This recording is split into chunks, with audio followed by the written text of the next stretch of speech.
wiil sabool ah ayaa waxa uu iibin jiray badeecado yaryar xilliga uu ku sii socday iskuulka. waxyaabaha yaryar ee uu iibinayna waxa uu ka heli jiray ama ka raadsan jiray nolol maalmeedkiisa si uu ugu dabaro nolol maalmeedkiisa, nusasaacihiisa iyo weliba waxbarashadiisa. maalin maalmaha ka mid ah waxaa dhacday in wiilkii faqiirka ahaa uu dareemo gaajo aad u daran xilli uu ku sii socday iskuulka. gaajadaasi oo ahayd mid aanu meel la gaari karin ama aan ka sugayn ama aanu ka gaari karin inuu iskuulkii tago. kadib waxa uu go'aansaday in guriga ugu soo horeeya ee uu la kulmo uu weydiisto cunto ama cabitaan wixii uu ka helo. nasiib wanaag guriga ugu horeeyay ee uu ku soo beegmay waxa uu ahaa albaab furan, waxaana albaabkaasi taagnayd oo furtay haweeney aad u da'yar oo aad u qurux badnayd. haweeneydii ayaa waxa uu ka xushooday inuu weydiiyo ama weydiisto cunto. beddelkii cuntada uu weydiisan lahaana waxa uu markaasi ku beddeshay inay biyo waraabiso. haweeneydii yareed oo ahayd mid aad u caqli badan ayaa waxay markaasi go'aansatay markay aragtay diifta iyo diihaalka dushiisa ka muuqda oo ay aragtay inuu yahay wiilkani mid aan haraad oo kaliya aan qabin ee gaajoonaya, ayaa waxay u soo doortay ama u soo keentay moog ama koob weyn oo caano ah. aad buu ugu farxay in haweeneydii uu biyaha u dirsaday ay caano ugu beddeshay oo caano u keentay. si tartiib ah oo deganaani ku jirto ayuu caanihii u cabbay. markii uu caanaha dhammaystay ee uu idlaystay ayaa markaasi jeebkiisa waxaa ku jiray qadaadiic yar oo aan waxba u jari karin ama aan waxba u goynayn, balse si qajilaadi ka muuqato waxa uu yidhi haweeneydii, waa imisa caanuhu? waxay ku tiri, ma aha lacag, hooyadayo waxay nagu soo barbaarisay inaanaan abaalka ama ajarka iyo sadaqada aanu cid siino aanan iibsanin. wuxuu ku yidhi, waa sax, isagoo aad ugu farxay hadalkaasi.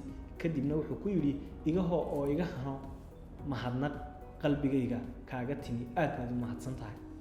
sidii ayay ku kala dhaqaaqeen. muddo kadib waxaa dhacday ama sanado badan kadib in haweeneydii uu ku dhaco xanuun. waa inantii isaga caawisay.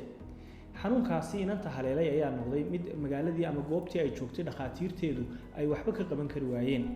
waxaa la go'aansaday in loo qaado magaalo kale oo lagu soo daweeyo ama lagu tilmaamay in laga helayo oo dawo looga helayo xanuunka ay la ildaran tahay, sida ay dhakhaatiirtii magaaladeedu sheegeen.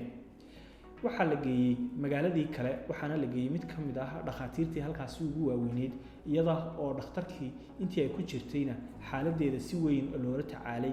ugu dambayn muddo dheer kadib way caafimaaday. laakiin intii ay ku jirtay xaaladaasi caafimaad iyo weliba dhakhtarka waxaa ku socday qarashaad aad u badan. kaas ayaa warwar ka daboolaya farxaddii ay ku noolaan lahayd ama ku niyaayiroon lahayd caafimaadka kadib. markaasi waxaa lasoo duldhigay bushqad ay ku qoran tahay ama rasiidh uu ku jiro oo daboolan, kaasoo uga yimi maamulka dhakhtarka. warwar ayaa ku haysay in ay kala furto maadaama ay aad uga warwarsanayd in ay kala eegto, maadaama ay og tahay ama filayso in wuxuu meesha ku qoran yihiin kharashaadkii aadka u badnaa oo ay weliba ka warwaraysay inta nolosheeda ka dhiman inay kharashaadkaasi la noolaato oo ay bixintiisa la daara dhacdo. dhinaca kalena xafiiskii maamulayay kharashaadkeeda ku baxay ee dhinaca caafimaadku waxa ay sidoo kale warqad u direen dhakhtarkii isagu daweeyey bukaankan ama gabadhan taala dhakhtarka. waxay u direen waraaqda invoice-ka loo yaqaano ee ay ku qoran tahay lacagta si uu u aqbalo, iyaguna ay u bixiyaan lacagtii haweeneydaasi lagu lahaa. dhakhtarku markii uu arkay warqadda ee uu arkay magaca ku qoran iyo weliba macluumaadkeeda oo dhan, xagga kale intuu u rogay ayuu fariin ku qoray. markaas fariintaasi waxa ay ku jirtaa markan bushqadda ay gacanta ku hayso ee sariirta loogu dul keenay. waa tan aynu soo sheegnay inay iyaduna ka warwarayso bal inay furto waraaqahaasi ay kharashaadka badani ku qoran yihiin, balse iyada warwarka baan ku haya. markii ay warqaddii ama bushqaddii waraaquhu ku jireen ay furtay, iyadoo aad dabcan sida dareemi kartaan u warwarsan, waxay aragtay warqadda hadallo aad u naxariis badan oo xagga dambe kaga qoran. hadalladaas oo nolosheeda intii ka dhinayd oo dhan ay xasuusnayd, isla markaasina dareen weyn ku abuuray.